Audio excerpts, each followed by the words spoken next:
Aloha, I'm Malika. I'm a local firefighter here in Hawaii, and about 5 years ago in 2019, ended up responding to my own house fire about 1 o'clock in the morning.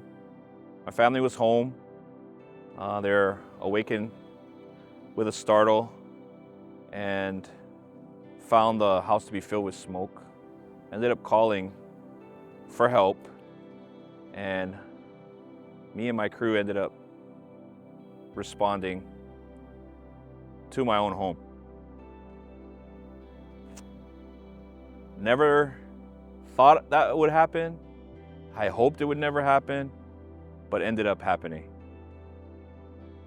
Thankfully, all my family members were able to get out of the home in one piece, even with the dogs. And I'm extremely grateful for my wife and my kids for staying clear-headed enough to make sure that everyone made it out safely. When my crew and I initially got to my home, all I saw was smoke billowing out of every window, every eave on both stories. And it was a hard sight to see. When we first got the call and I heard my address, I ended up rushing back to my bed to grab my phone, and I had 3 missed calls from my children. As I was rushing to the truck, I tried returning their calls and no one answered. So in my mind, one of two things could have happened, because they had called me only 2 minutes prior.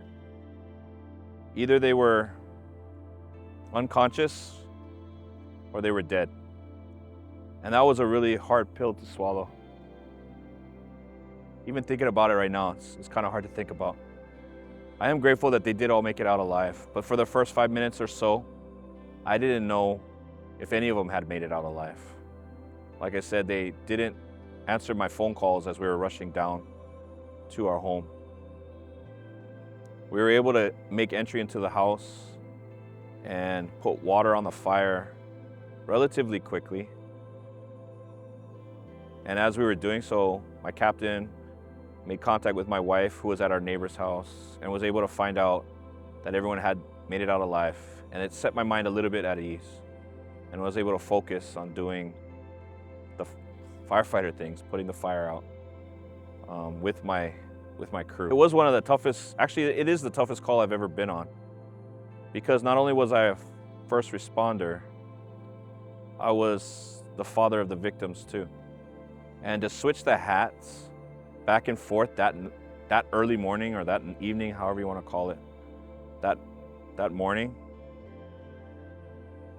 was really difficult. Turning off all emotion in order to perform as a firefighter, and then switching it back on to find out the status of my family, status of our home. I was beside myself, didn't really know what to do. Once everything settled, again, I'm extremely grateful for not only my crew, but all the other crews that showed up that night. They really did the best that they could to salvage what we had. Sadly though, because of the amount of smoke that was coming from the fire itself, everything was smoke damaged. Everything was deemed a loss. And that morning we ended up with just the clothes on our backs. As a father, it was a bit hard too, because the whole time we were at the ER, my kids and my wife did suffer smoke inhalation injuries.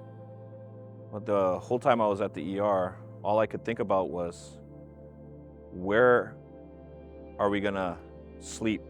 What are we gonna wear? Where are we gonna eat? How are we gonna even brush our teeth? And thankfully, everybody along the process, American Red Cross, First Insurance, and finally RLC, helped us out in that process to try to rebuild what we had before.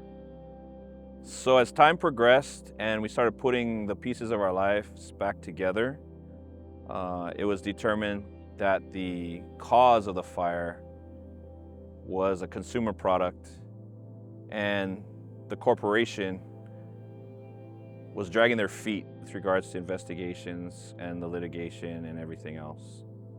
we ended up calling on Recovery Loss Center to help us out with our claims for physical and emotional injuries.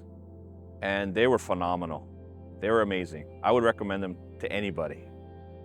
I know for a fact that I was not the easiest client to work with.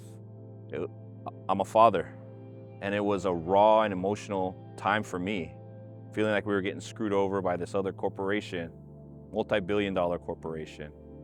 And Glenn Honda and his team were amazing. They were able to keep me calm, explain things in a way that helped me make better decisions with regards to our case, helped me not to do things that would have ruined our case, which is a really hard thing to do if you ask my wife. She'll tell you. But at the end of the day, we were able to still find some solace in the settlement and really put closure in that chapter in our lives so that we could start moving on. Like I said, it's been 5 years. It did take a little while to get the very last bit of that settlement, about 2 weeks ago. It's 2024 right now. I'm grateful for RLC, I'm grateful for Glenn Honda, I'm grateful for his team because they were on it the whole time. They were on top of it the whole time. They helped us the whole time.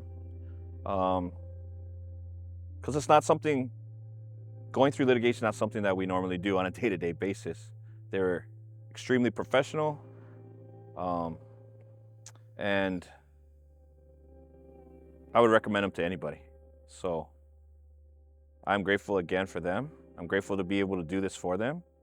And if you're watching this and you need somebody, call them.